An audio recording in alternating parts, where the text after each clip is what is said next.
Hey, hey everyone. So I'm going to talk about the 10th place team in the WNBA, the Los Angeles Sparks. Right now they are 2-7. The Sparks are in the league. The Sparks have been coming off some tough games. They fell the Dream in 3-1. Then they fell the Aces in 82. They beat the Mystics 70-68.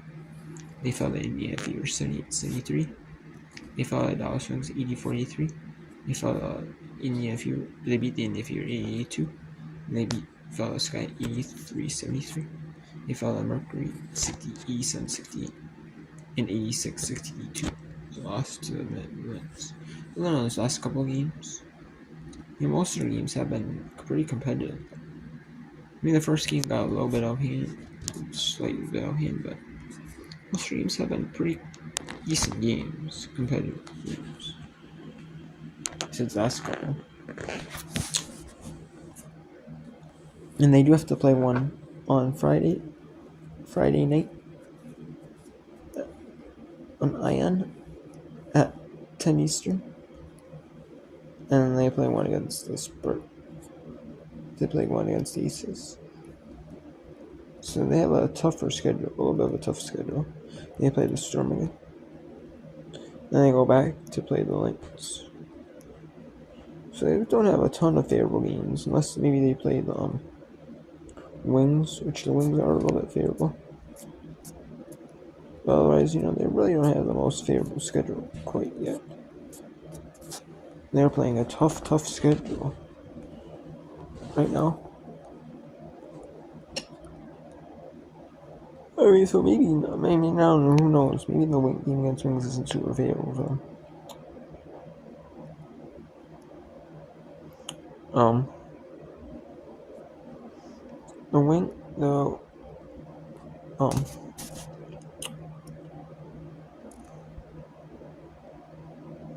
Let's talk about the Sparks. So Dearica Hamby is just as efficient. Is really efficient here. This is her second year playing with the Sparks. Last year she got traded from the Aces to the Sparks. Last year she did, and I still don't know why they traded her. Maybe it's because they got Alicia Clark as their They had Alicia Clark and Candace Parker, both. So maybe they traded one of them away. Maybe they traded Hamby away, or they traded her away for whatever. So that and then the Sparks signed her. So I don't know. I think the Sparks. They got she was a good fit with the Aces, though. She was. I just don't know why they didn't trade her. Why they traded her away or waived her, and then Sparks could sign her. I'm still confused. I don't. It's the only thing I could think of would be Alicia Clark, Candace Parker coming in. Then I think you could keep her as another player on your team, in place of maybe Kirsten Bell or I don't know, farther down maybe on it. I'm still confused, get rid of Kirsten Bell or maybe Kayla George last year, or stuff like that. I'm still confused, but she's been really solid this season. She's been really solid on the offensive end and getting good number point 17 in the last game. She's a pretty efficient shooter. She is like a volume shooter but she does get you the good points and does do a good job of offense rebounding and defense rebounding. Good, and gets a couple assists, couple steals. So she is a good defender. Good in the defensive end as well. And all around, I think Hamby's game is pretty solid all around. So, Ray Burrell, she didn't really play it much last season, if any. I really don't remember her playing though much. And now this year she's been pretty solid, but she's hasn't had the same. I mean, when you've had a year off, and you're not really playing, she might have lost a little bit because she went straight into college from the WNBA from college. She might have like a little bit of, rhythm stuff from college, that might help you. Then coming in like a year where you haven't played for like almost a whole year, cold. Maybe she played overseas. I'm not really sure, but Malaysia Clinton is efficient player.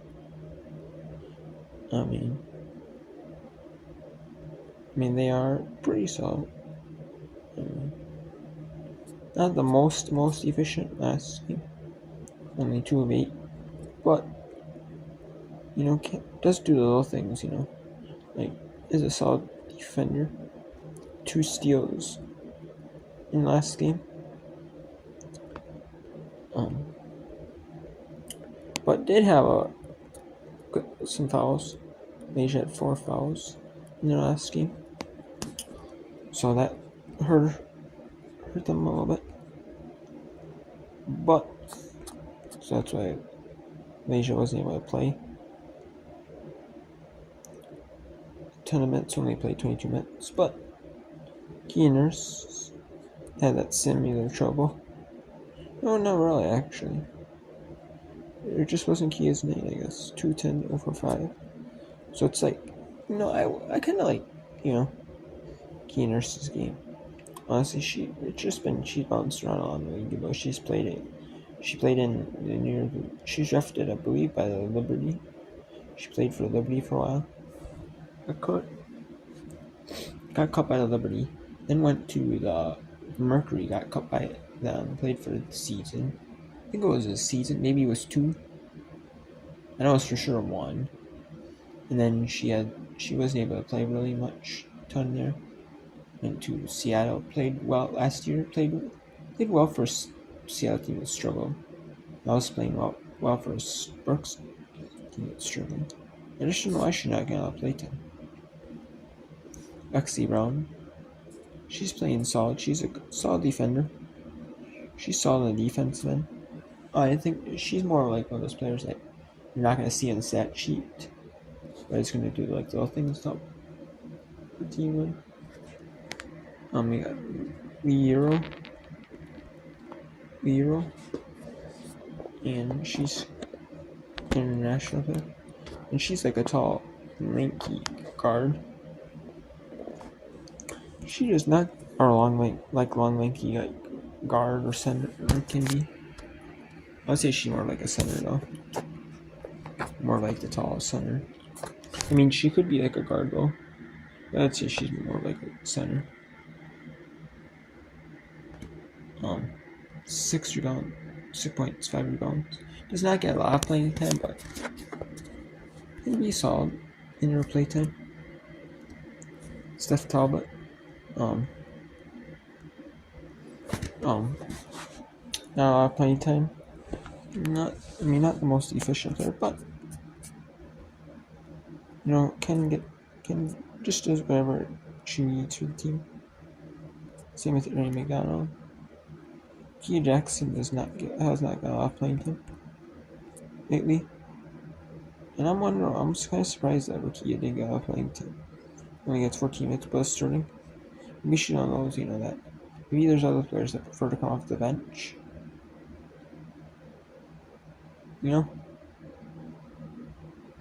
And so they have Kia Jackson starting, and the other players come off the bench. And maybe start the first quarter and the third quarter. Maybe, and then they come in. Cameron Brent. Cameron Brent is a good player. I like Cameron Brent. But the only problem with Cameron Brent's game is that Cameron Brent gets in trouble with fouling. That is really what Cameron Brink's problem is. She needs to not foul, really. I mean, that's easier said than done, though. I mean, she's more used to like the college game, in the way they call it in college. Her in college, which I mean, some of these refs do call like college basketball, like women's college basketball. Some of these refs do, as well as the WNBA. And then, I mean, in WNBA, you got a ton of different. You got refs that, might call like NBA G League, and then also call WNBA games.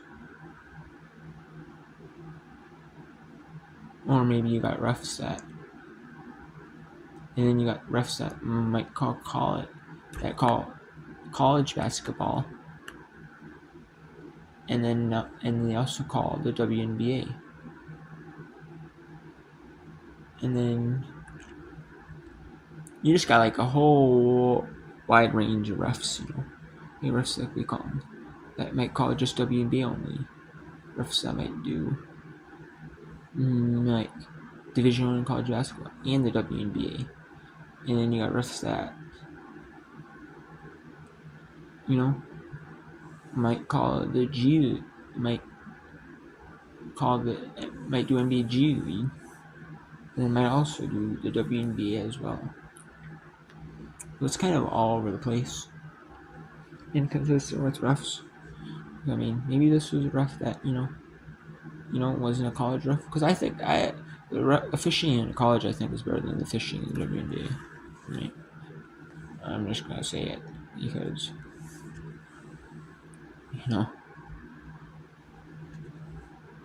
but I mean, but Cameron Brent, just needs to not foul, so much. That's the problem with her game. She gets in trouble with the fouls a lot, and then Zia Cook, had some playtime when Brent was late.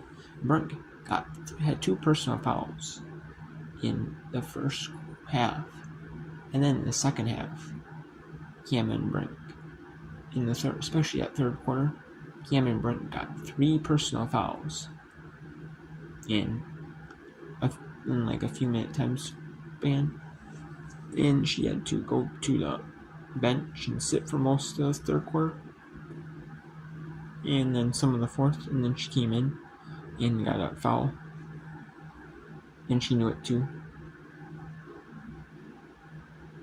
So, and then Zia Cook came in late to play for her, but I think the Sparks are going to be good. Yeah, I think the Sparks can be good. I don't know if this year's going to be their year though. If Cameron Brent can develop without fouling, and actually learn to play without fouling, and develop into like a solid center for them, I think she could end up being like a solid player for them. That's the only thing I think she needs to learn, is just play without fouling. She can get some more play time and get more minutes on the court, each game, because they've been liking her as the starter. It's just that she's been just fouling, so she can not do that. I think she can have a good impact in there. You got a solid players. You got a solid list of players, but you just can't rely on their game to do a lot of the work, on offense. You just can't. Like this, she's doing the most work on scoring and rebounding. She's doing both offense and defense. You can't. There's players that might be solid on the defensive end, that are decent on the offensive end too, but their specialty is defense. Their specialty is offense. But then you got Lee Euro. She's solid. You still got all these solid players, but You know, when you have kind of like foul trouble with some players, you bring in other players. You know, it's kind of like you're not getting like consistent starting rotation or a consistent rotation of players. Like, hey, you know, you're gonna play 20 minutes a game for every game, no matter what. You know, or you're gonna play 30 minutes or so many minutes a game. You know, you can rely on you to play that many minutes. You know, I can't remember. They hate you could play your 20, 25, 30 minutes a game plus 20 to 30 minutes a game, say, but she's been foul. She's been getting foul trouble, so we've had to play her less than today. We had to the game against Sparks. Yesterday she had to play 15 minutes and 43 seconds. So it's like, can she get in that 20 minute range, 25 minute range, and maybe pick up 6 fouls in say 20 minutes or 6 fouls in 25 minutes. You know, in less time can she pick up fouls, you know. And she was doing that until they got her in the first half, she was, but in the second half, that's a her, so. She just needs to learn how to pick up the quick fouls in a quick succession. And I think she'll be okay. So. But I don't think it's a Spurs year this year. I think maybe next year they might be able to gel a little bit more. Next year I think they might be able to pick up, you know, where they left off. But next year is going to be kind of different. You know, all these teams are going to look a little different next year because you have the new WNBA expansion team coming, and Golden State Valkyries next season coming in. Their expansion draft is going to be like this, like in the fall, after the season ends, like winter, like December. It's going to happen. So you're going to have the expansion draft, and then you're going to have the regular draft, and they might have like the best odds. The Valkyries might have the best odds, number one pick. But I mean, I don't know about maybe next year. You know, maybe the Sparks. You know, they might. Just need to get more consistent. Rotation in the court. Because they've been having a bunch of players play, like 20 minutes a game. Like 15, the 20 minutes, like 15. The only one that's really consistent is Hammy. So they've been trying out a bunch of different players, like 20, they brought up to 22.5 minutes, all the way down to like 14 minutes with most 14 minutes of the Euro. Well, it's like, they're having a bunch of different players play. Maybe they're doing it where they want a couple quick subs. A couple 2-3 minutes. You're subbing in for this player. You're subbing in out quickly, and you're coming in quickly for this player. So you're getting a couple minutes of playtime. You might be getting say 3-4 minutes of playtime, then getting a rest. And you're coming in like a couple minutes later for this player. So maybe that's their strategy, but I think maybe they're just trying out things. But maybe when they can get more consistent rotation again, I think they can, might be a little more solid, Or maybe they just need time to gel, too, playing their new current rotation.